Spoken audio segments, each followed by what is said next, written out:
Bañadas por las aguas del Mare Nostrum, Malta, Comino y Gozo parecen gigantescos barcos de piedra. Su posición fronteriza entre Sicilia y la costa tunecina convirtió al archipiélago maltés en la gran fortaleza que guardó y defendió el paso entre el Mediterráneo occidental y el oriental.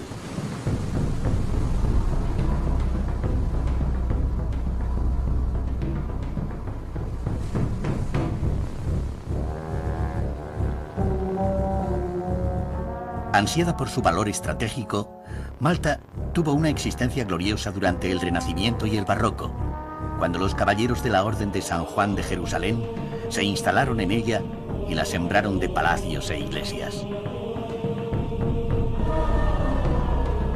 La pequeña nación se ha convertido en un enclave turístico donde se encuentra el misterio inherente al exotismo africano y la fascinación cultural común a la Europa meridional.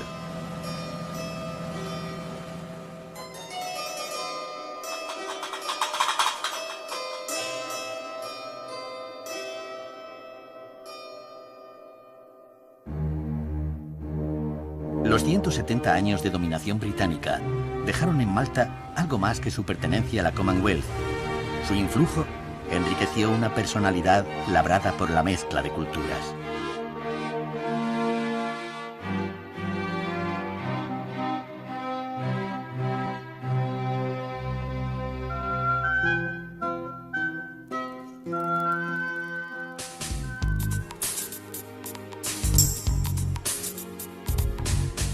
Malta y sus islas, el archipiélago dorado, entró a formar parte de la historia mundial gracias al Gran Puerto, protegido por las antiguas ciudades de Victoriosa, Cospicua y Sanglea, que terminaron por fundirse con La Valeta para dar lugar a la capital maltesa.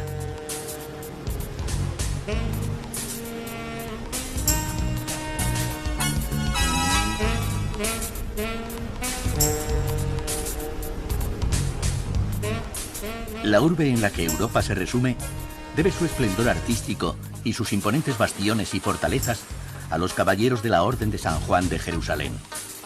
El emperador Carlos V les entregó Malta como feudo después de la pérdida de su anterior sede, la isla de Rodas, que había sido conquistada por los otomanos de Sulimán el Magnífico.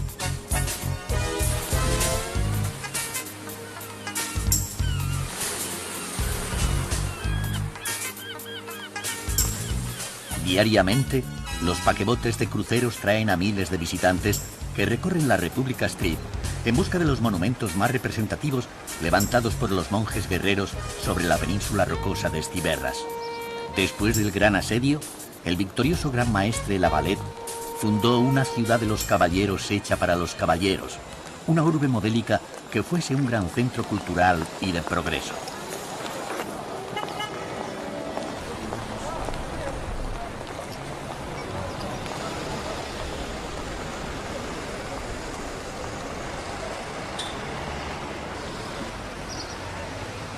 Muchos de los caballeros eran nobles que implantaron en sus albergues o cuarteles generales el lujo de sus respectivas cortes, levantándose edificios tan grandiosos como el albergue de Castilla, León y Portugal.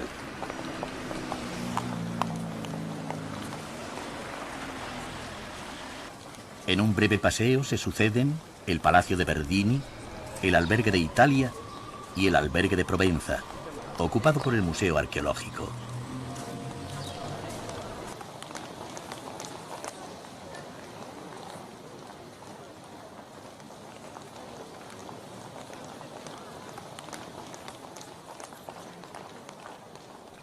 Las salas muestran las huellas dejadas por fenicios, romanos, musulmanes y normandos que ocuparon el archipiélago maltés, atraídos por su importancia estratégica en el centro del Mediterráneo.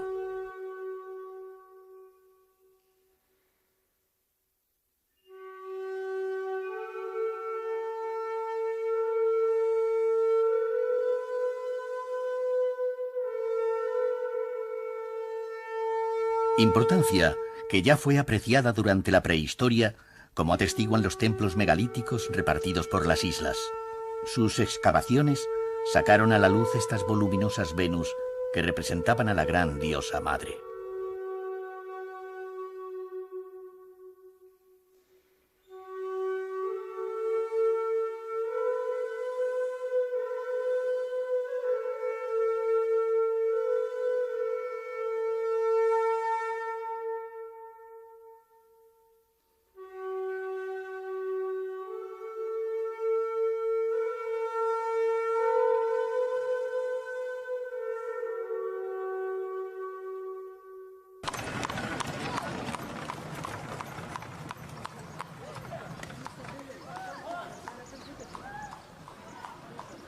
Las cortes europeas, que impusieron el lujo como una demostración de su poder, también introdujeron los avances científicos.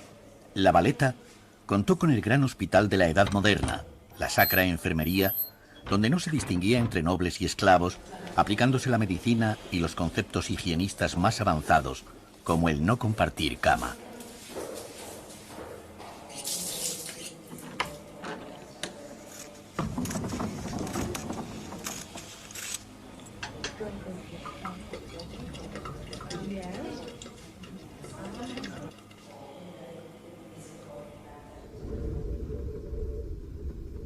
A vista de pájaro, la ciudad muestra su traza en damero, adelantándose al concepto de urbe que después desarrolló el Renacimiento. Sus planos se deben al arquitecto Laparelli, que no dejó nada al azar. Las calles las orientó hacia el mar para que estuviesen ventiladas por la brisa. La ordenanza rigió en todas las construcciones e implantó un sistema de alcantarillado y drenaje tan revolucionario que terminó con la podredumbre habitual de las ciudades de Europa.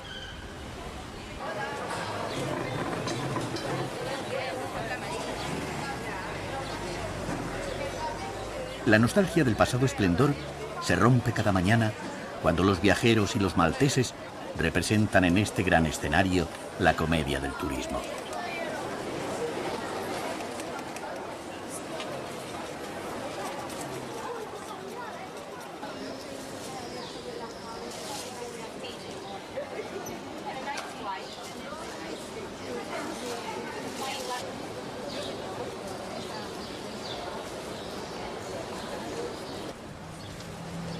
Los recién llegados suelen encaminarse hacia la concatedral de San Juan, comenzada a construirse en el último tercio del siglo XVI por Girolamo Casar, autor de buena parte de los palacios e iglesias de la Valeta.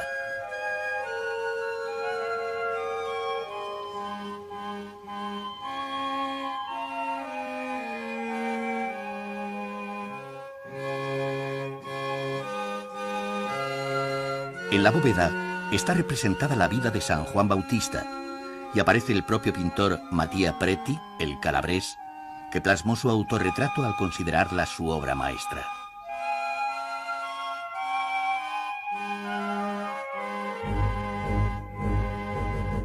Cuatrocientas lápidas sepulcrales de mármol, pertenecientes a los aristócratas de la orden, forman el regio solado de un templo que expresa el auténtico horror al vacío del barroco.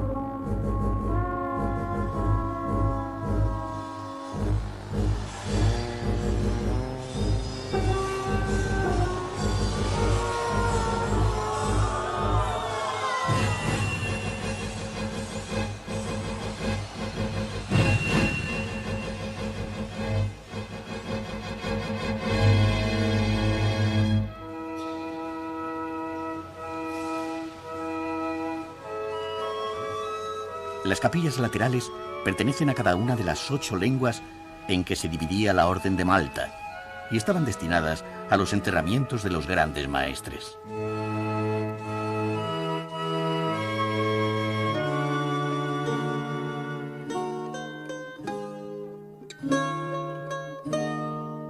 Francia guarda en su capilla el monumento barroco del gran maestre Vignacourt y el monumento neoclásico de Pradier, dedicado al desgraciado vizconde de Beaujolais, hermano de Luis Felipe de Francia.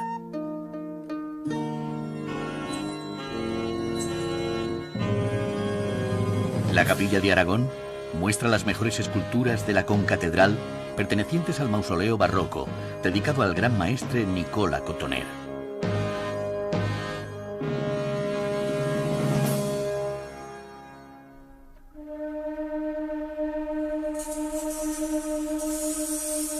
En el oratorio contiguo se custodia la degollación de San Juan, obra en la que Caravaggio llevó hasta las últimas consecuencias la técnica del claroscuro y quedó tan satisfecho que es el único cuadro que dejó firmado.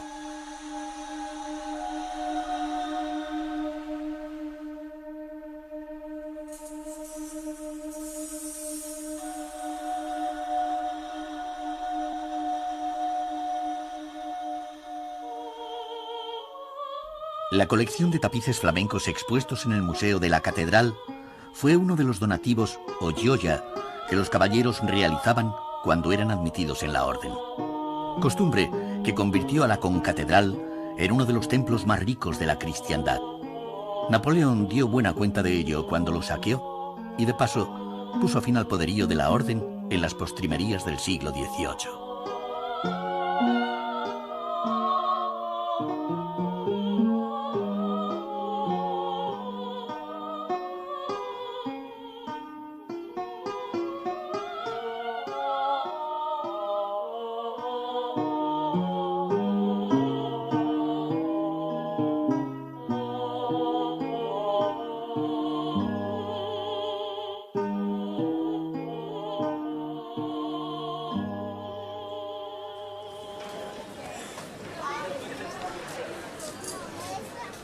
El centro de la vida ciudadana se encuentra en la plaza de la Biblioteca Nacional, donde la efigie de la reina Victoria recuerda el influjo británico de la isla, muy valorado por los jóvenes que llegan a estudiar inglés mientras disfrutan de los placeres mediterráneos.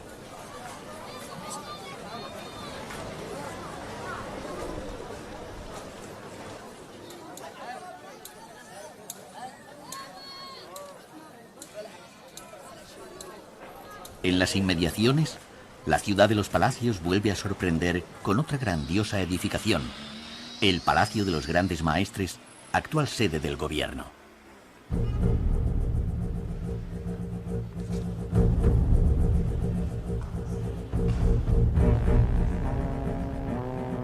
Al recorrer sus salas, se recuerda que durante 2 siglos y medio, los caballeros de la Orden de Malta gobernaron el archipiélago desde este palacio, que también es obra de Girolamo Casar.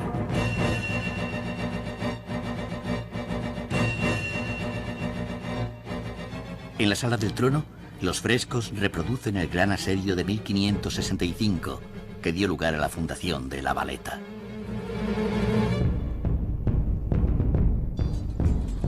Sulimán el Magnífico atacó con 40.000 genízaros y numerosos piratas del norte de África a sus mayores enemigos, los caballeros de Malta. El gran maestre La Valette solo contaba con un ejército que no superaba los 8.000 hombres, pero refugiándose en las fortalezas consiguió aguantar el duro asedio y defender sus posiciones.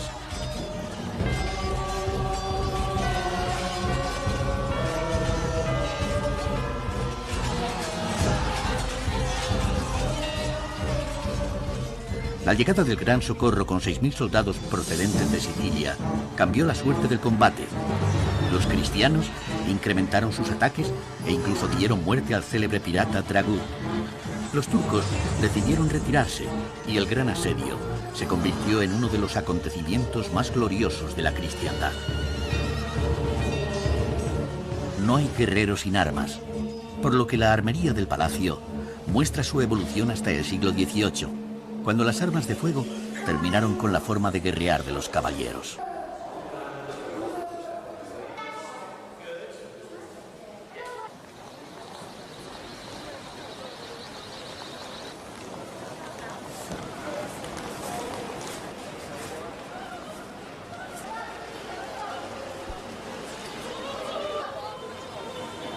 Tras los ventanales de madera se esconden los secretos y las intrigas de los caballeros que, lograda la paz, relajaron sus costumbres guerreras, volviéndose hacia una vida cortesana que quedó reflejada en el Teatro Manoel, levantado en el primer tercio del siglo XVIII.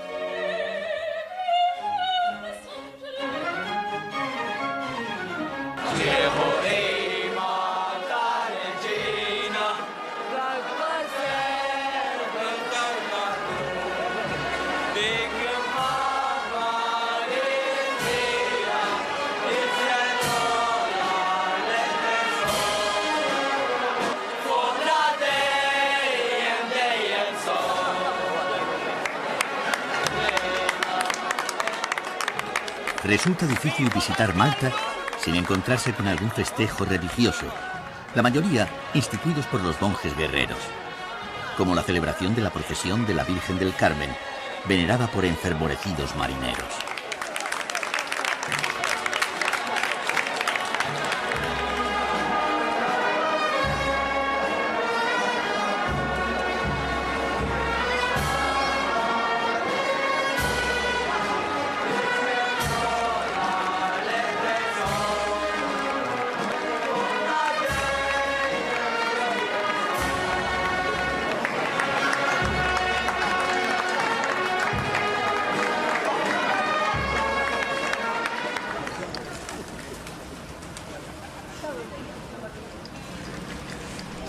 El visitante puede contemplar desde los jardines de la barraca superior el mejor panorama del Puerto Grande y de las tres ciudades, Vitoriosa, Sanglea y Cospicua, protegidas por una kilométrica muralla defensiva llamada la Línea Cotonera, que debe su nombre al gran maestre mallorquín Nicola Cotoner.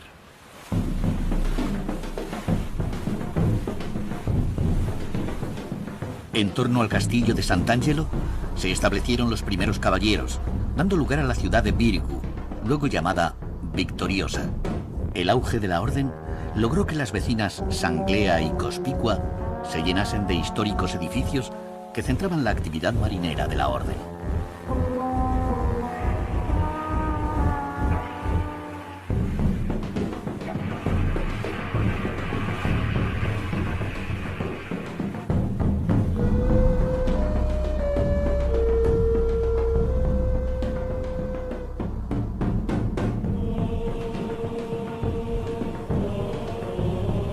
Al atardecer, las piedras blancas de las fortalezas y las mansiones se vuelven doradas y los muros defensivos parecen cofres que guardan un sinfín de palacios e iglesias.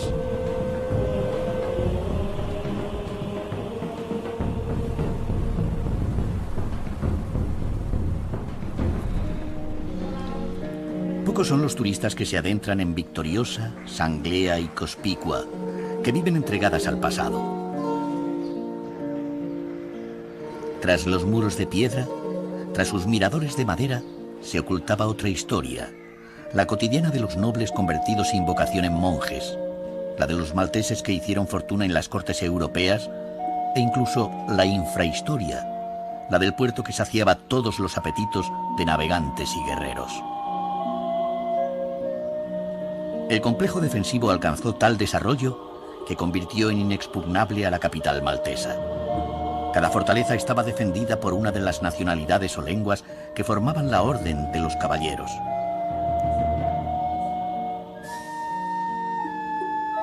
En realidad, los monjes guerreros pertenecían a una fuerza multinacional cuya finalidad era defender a la cristiandad de los otomanos y de los piratas.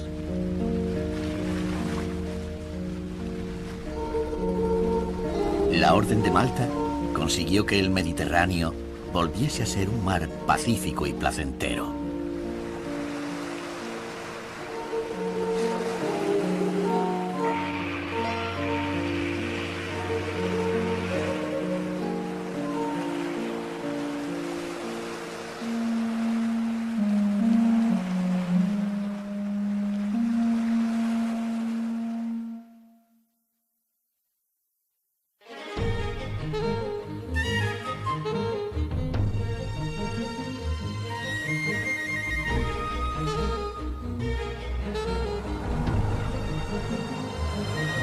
Los barcos toman rumbo norte para llegar a la bahía de San Pablo, donde la tradición sitúa la llegada del apóstol. Corría el año 60 de nuestra era, cuando una tempestad arrojó su nave contra las rocas. El naufragio obligó a San Pablo a pasar 3 meses en la isla evangelizando el archipiélago antes de continuar viaje hacia Roma, donde le esperaba el martirio.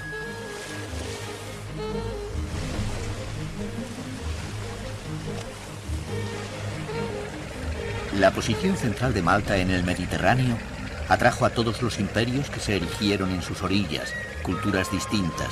Mercancías lejanas dejaron un sinfín de influencias que fueron entretejiendo la personalidad de Malta.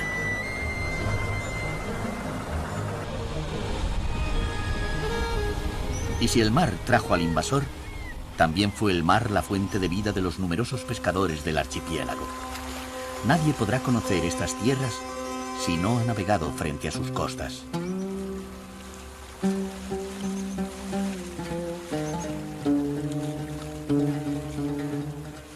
Al recorrer la isla, surgen las poblaciones cuya historia no fue escrita por los caballeros de la Orden de Malta.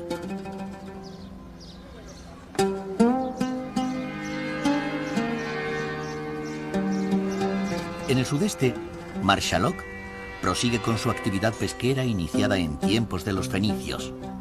Las barcas pintadas por cada familia de pescadores, con el fin de que sean únicas, forman un reino multicolor, balanceándose junto a los reflejos de las pétreas edificaciones. La vida tradicional palpita en sus muelles.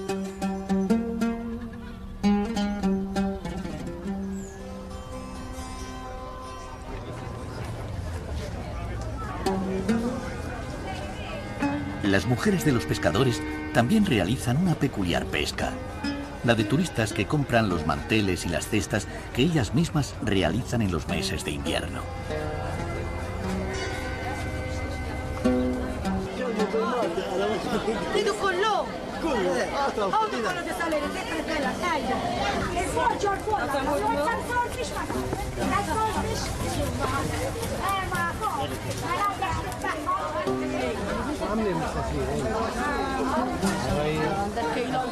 Los mirones se entretienen con las capturas que diariamente extraen del mar desde las barcas más coloristas del mundo.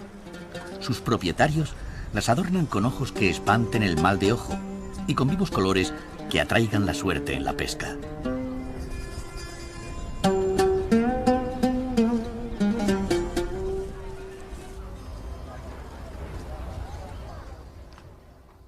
El viaje continúa hacia las tierras del interior en busca de Medina, levantada sobre un alcor que la protegía de los invasores y de los piratas.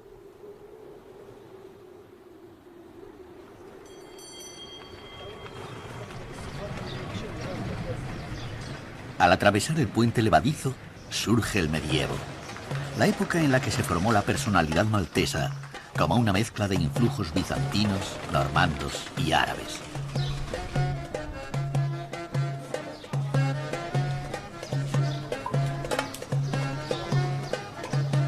Un medievo que dejó a la ciudad encerrada entre murallas árabes, con las calles retorcidas para apaciguar los vientos y sembrar de sombras los calientes días del verano.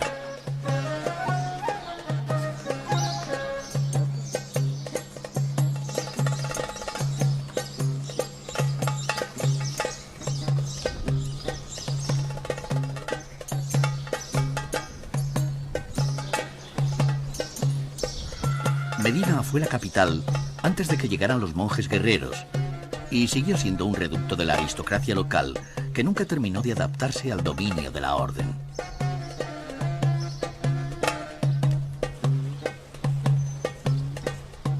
La catedral barroca de San Pablo se alza justo donde los Hechos de los Apóstoles sitúan la Casa del Milagro.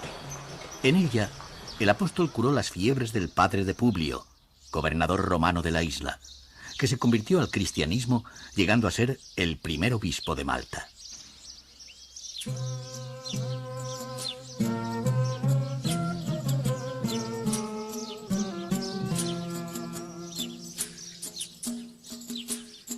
Poco a poco, Medina se ha transformado en una ciudad museo, sin coches y sin prisas, donde algunos palacios han sido convertidos en pequeños hoteles repletos de buen gusto y otros guardan celosamente tras sus muros a las religiosas que consagran su vida a Dios.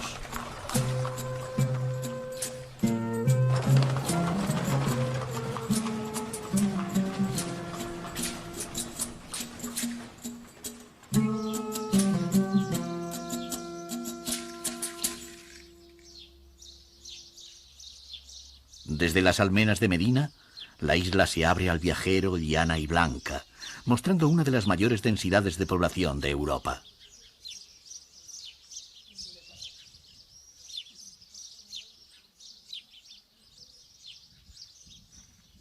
A las afueras de Medina, en el histórico suburbio de Rabat, se abren varias catacumbas. Las dedicadas a Santa Ágata fueron utilizadas por los cristianos del siglo IV después de Jesucristo como lugar de enterramiento.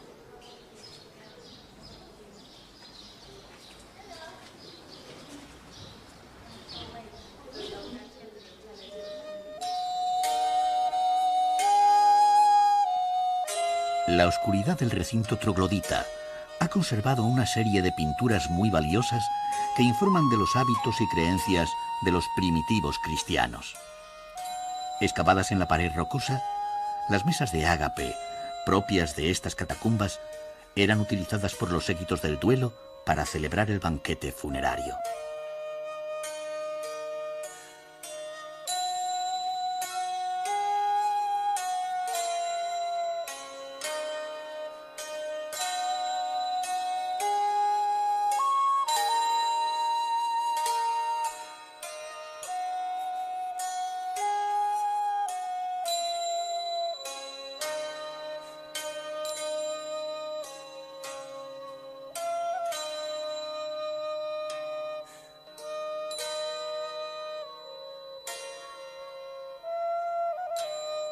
No muy lejos de las catacumbas, el pueblo de Tacuali está dedicado a las numerosas artesanías que se realizan en la isla.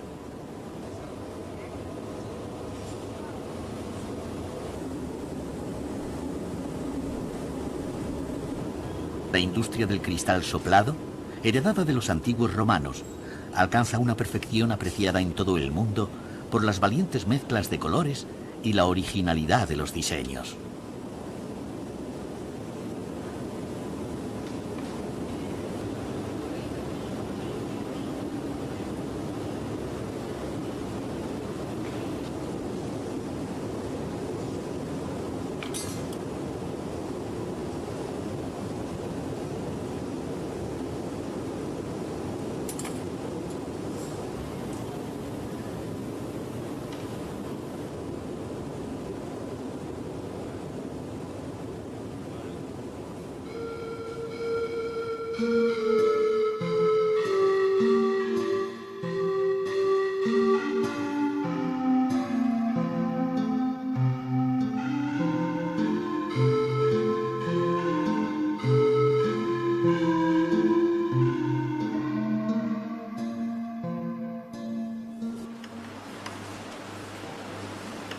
La filigrana en oro y plata también nos habla del pasado.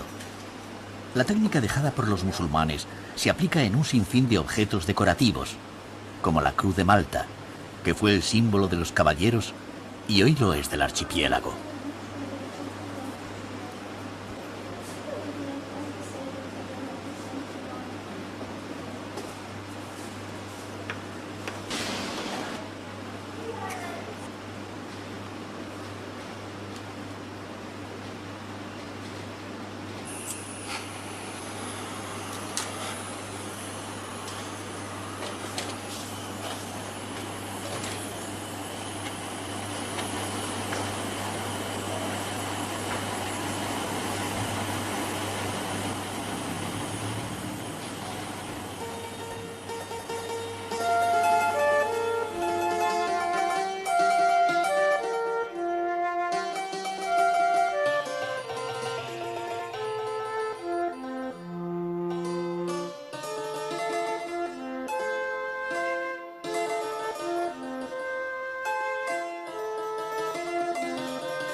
Tan solo unos pocos kilómetros adelante dejan al viajero en Mosta, donde la exacerbada religiosidad maltesa levantó la cuarta cúpula mayor de Europa mediante los donativos y el trabajo voluntario.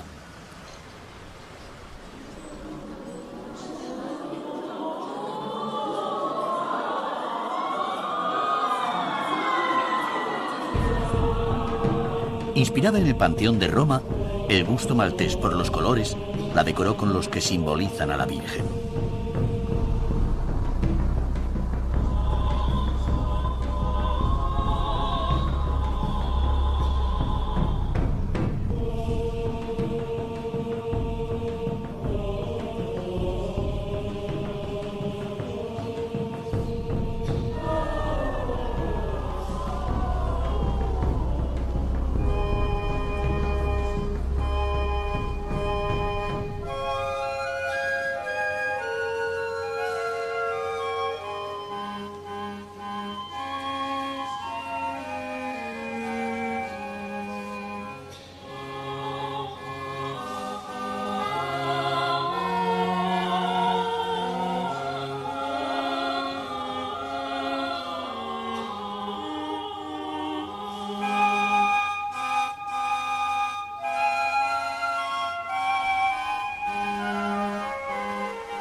Las torres vigías que antes anunciaban la presencia de invasores se reparten por un litoral agreste, en el que las pocas playas están bien aprovechadas.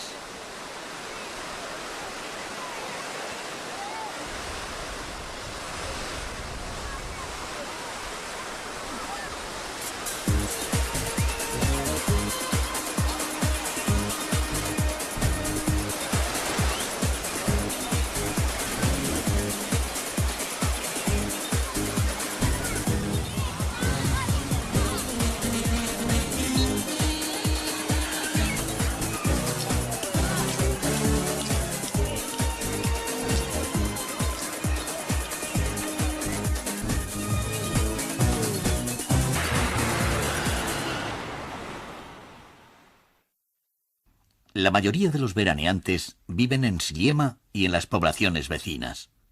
Los ingleses fueron los primeros que levantaron fincas de recreo junto al mar, que pasada la Segunda Guerra Mundial comenzaron a transformarse en hoteles que recibían a los turistas británicos y hoy a los llegados de cualquier punto de Europa para disfrutar del sol y la calma de unos días de descanso.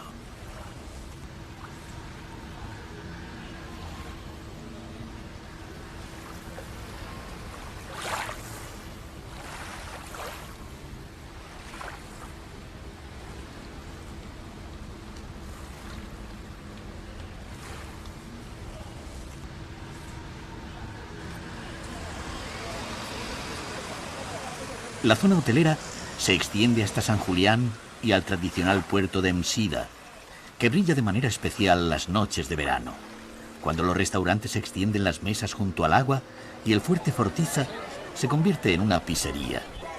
Su tesoro líquido es el vino maltés, de gran calidad. Tiene muchas variedades, ya que está elaborado en pequeñas bodegas de tipo familiar.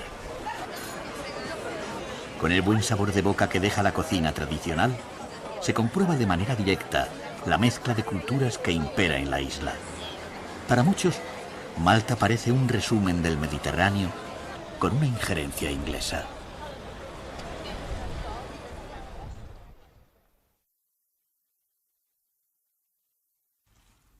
Entre Malta y Gozo se extiende Comino, la isla más pequeña del archipiélago. Sin tráfico rodado, se ha convertido en una auténtica reserva natural.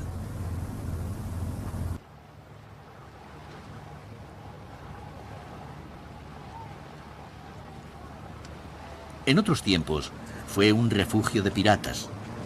Tan inseguro resultaba vivir en ella, que permaneció deshabitada hasta el siglo XVIII. En la actualidad, vive una familia y hay un único hotel. Jiena Salvo Vella, li qed ngħix fuq din il-gżira. Soy Salvo Bello y vivo en esta pequeña isla de Comino, en el centro del Mediterráneo. Aquí solo vivimos 4 personas, mi tía, mi prima, mi hermano y yo. La isla me gusta mucho más que Malta y Gozo. En invierno no hay nadie más en la isla que nosotros. Tenemos sol y mar en abundancia.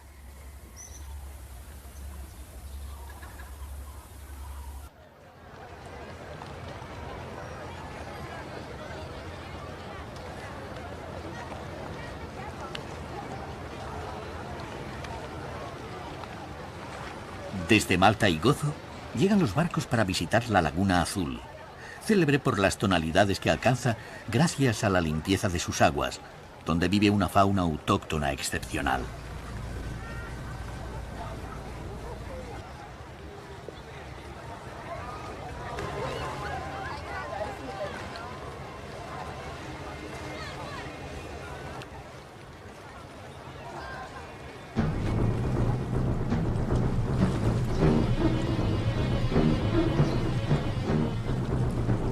Los acantilados de la costa se abren en un sinfín de grutas. El mar invita al baño solitario.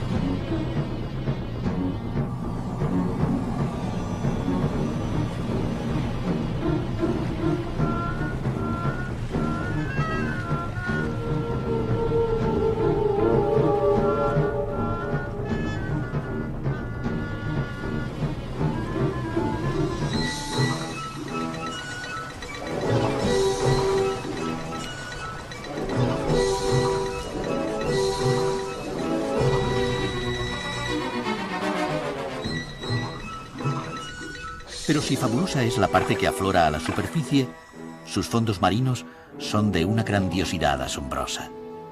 Hasta ellos se dirigen los submarinistas para realizar un safari entre peces multicolores.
Otros deportes náuticos centran la actividad de los turistas, desde manejar embarcaciones a vela a formar parte por unas horas de la tripulación de embarcaciones mayores.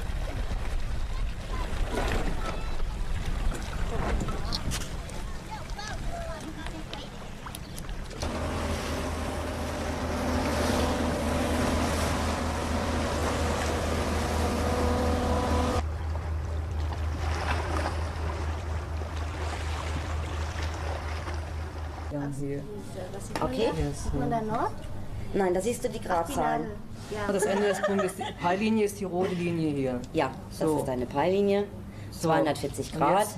Jetzt müsstest du... So. Nein. Numerosas escuelas de buceo enseñan a sus alumnos, acompañados de monitores, los fascinantes ejemplares de la fauna marina típica del Mediterráneo, que vive en las limpias aguas de Comino.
A Gozo se llega por barco mediante una travesía que permite sentir ese cierto aislamiento del que hablan sus vecinos, aunque solo se encuentre a 6 kilómetros de la isla de Malta.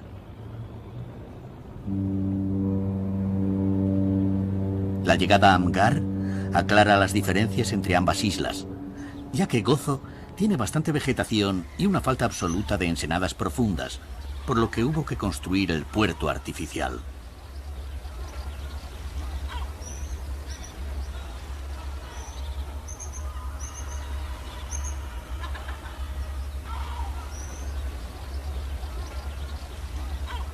Gozo, la hermana menor de Malta, no está tan urbanizada y sus gentes se dedican a la pesca y a la agricultura. Las colinas y los fértiles valles producen un paisaje más variado que la horizontalidad maltesa. Un breve trayecto conduce al centro de la isla de Gozo, donde se alza la ciudadela de Victoria, su capital. El recinto amurallado, una reliquia de la Edad Media, no consiguió frenar los ataques y a menudo, ante el peligro inminente de la llegada de los piratas, los habitantes de Gozo se veían obligados a huir y refugiarse en la cercana Malta, e incluso en ocasiones llegar hasta Sicilia.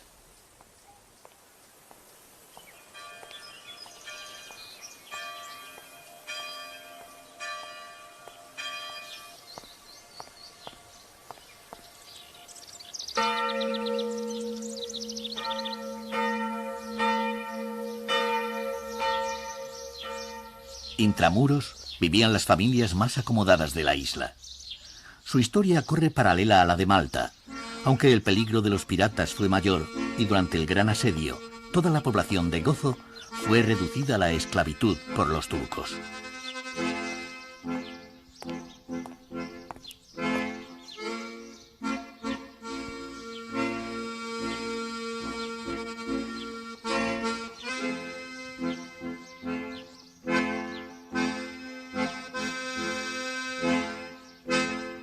La catedral comenzó a construirse a finales del siglo XVII y sin lugar a dudas fue la obra más lograda de Lorenzo Caffa, el gran arquitecto del barroco maltés.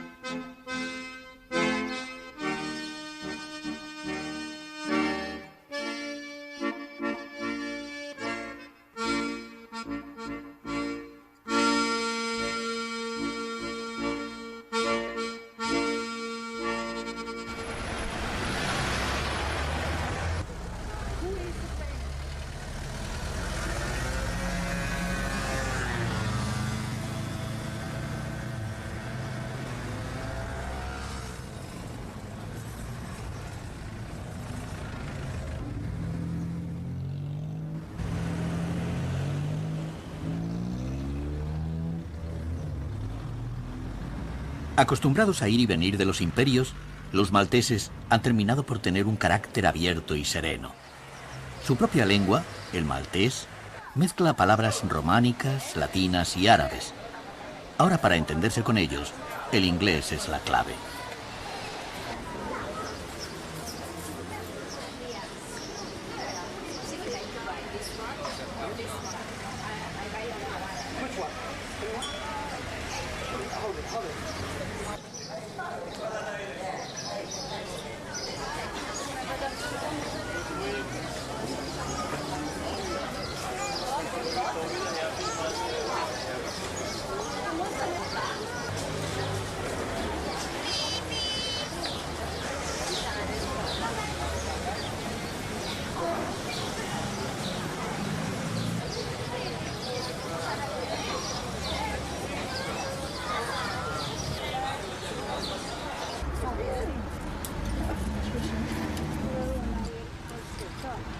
El reloj parece que se paró hace tiempo. Los corros de mujeres dedicadas a los encajes de bolillos dan buena cuenta de la vida de los pueblos, tradición que ha pasado de generación en generación.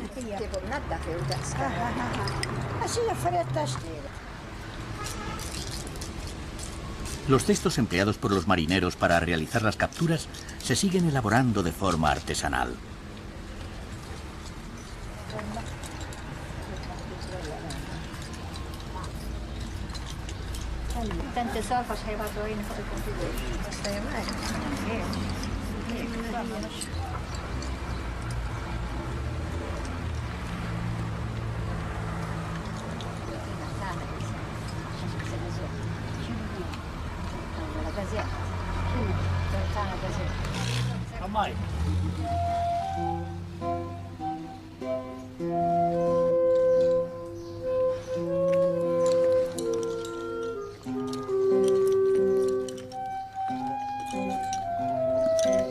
Las mujeres, como desde hace siglos lo hicieron sus mayores, siguen reproduciendo en sus encajes el símbolo de los caballeros.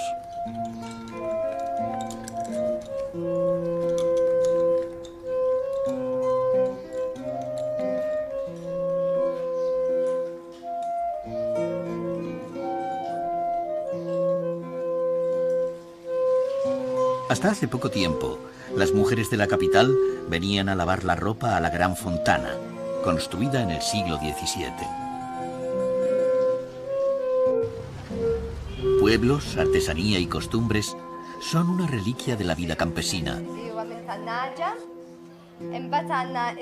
Aquí tenemos comida típica de Gozo, como el queso de oveja con pimienta negra, los tomates secados al sol, que están muy buenos y duran todo el año, y el sirope de zanahoria, que es muy bueno para la tos. Se toma en vez de la medicina y se llama gulep.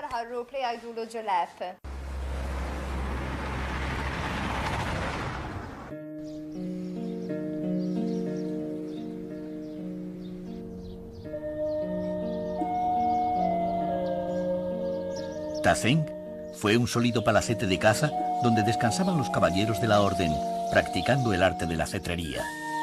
Todavía hoy se conservan parte de sus patios y el que fue su refectorio. Actualmente está convertido en un hotel muy especial, con el silencio incluido en la estancia.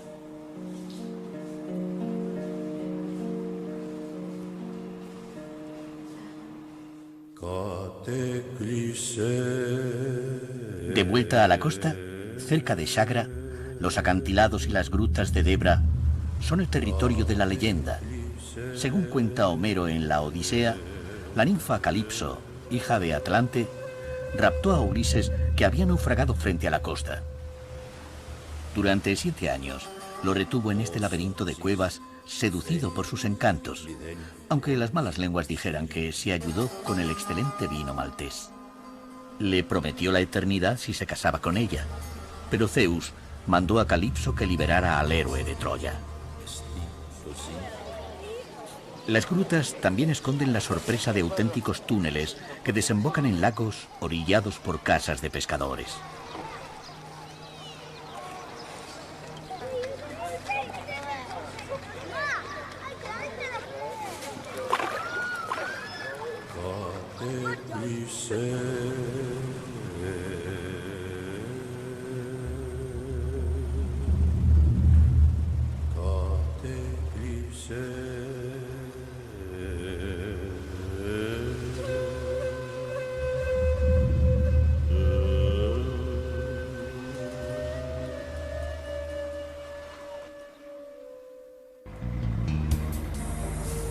La vida cotidiana de los pescadores se desarrolla junto a los hoteles en Masalforn. La tradición cuenta que fue visitada por San Pablo, pero la historia habla de la lucha contra los piratas, que hizo necesario que bajo la superficie del mar se lanzase una cadena para impedir que los piratas atacasen la población durante la noche.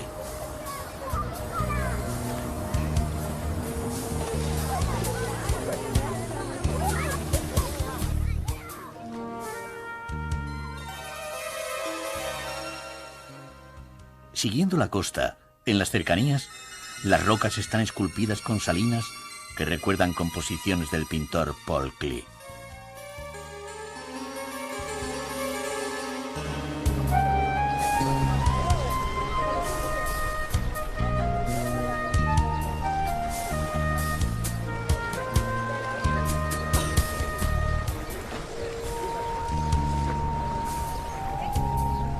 El pequeño fiordo protege a Slendi, la aldea de pescadores cuya vida apenas se ha transformado con la llegada de los turistas, que buscan compartir la vida sencilla de las gentes del mar.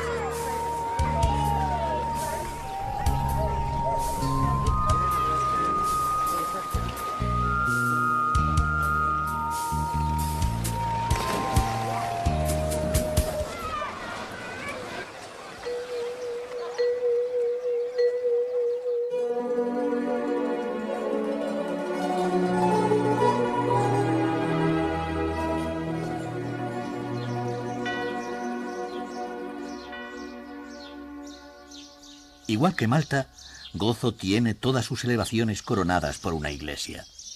La más venerada es Tapinu. Hasta ella llegan los peregrinos, atraídos por los milagros que, según la tradición, se llevan produciendo desde hace varios cientos de años.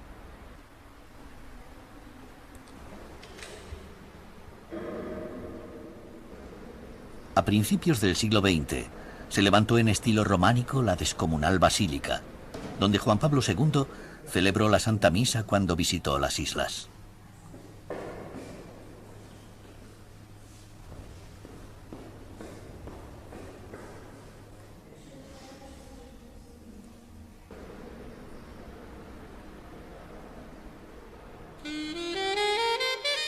En el archipiélago dorado, en las islas maltesas, se alzan algunos de los más importantes yacimientos megalíticos del Mediterráneo.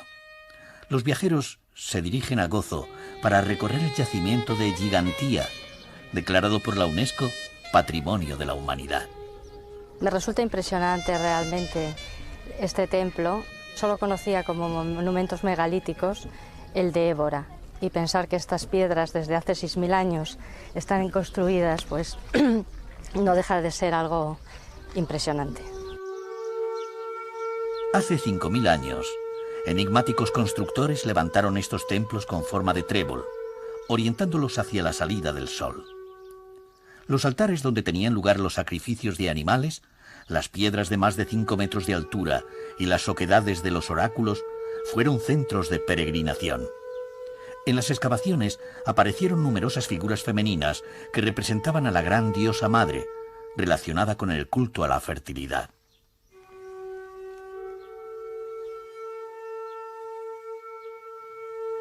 La espiritualidad de los malteses se sigue manifestando desde la antigüedad más remota en sus templos megalíticos hasta nuestra era en sus catedrales e iglesias.